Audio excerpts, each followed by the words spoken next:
Hi friends, అందరికీ నమస్కారం. Welcome to my channel. Friends, ఇప్పుడే అందిన వార్త. చంద్రబాబుకు తీవ్ర విషాదం.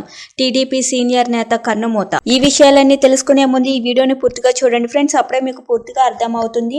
అలాగే ఇప్పటి వరకు మన ఛానల్ ఎవరైతే సబ్స్క్రైబ్ చేసుకోలేదో దయచేసి సబ్స్క్రైబ్ చేసుకోండి ఫ్రెండ్స్. సబ్స్క్రైబ్ చేసుకోవడం వల్ల నేను చేసిన ప్రతి వీడియో నోటిఫికేషన్ రూపంలో మీకు వస్తాయి.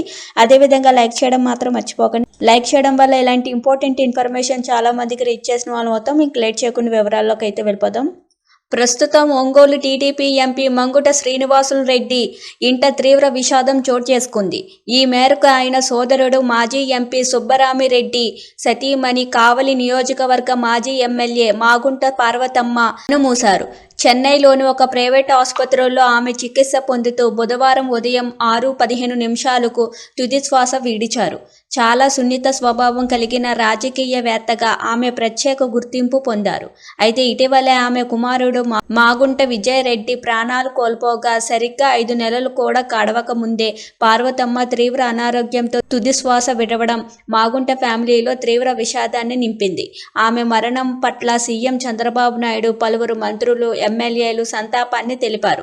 గురువారం నెల్లూరులోని పార్వతమ్మ అంత్యక్రియలు నిర్వహించనున్నట్లు కుటుంబ సభ్యులు తెలిపారు. 2004లోని మాగంట శ్రీనివాసులరెడ్డి ఒంగోలు ఎంపీగా, మాగంట పార్వతమ్మ నెల్లూరు జిల్లా కావలి నుంచి ఎమ్మెల్యేగా కాంగ్రెస్ తరపున పోటీ చేసి గెలిచారు.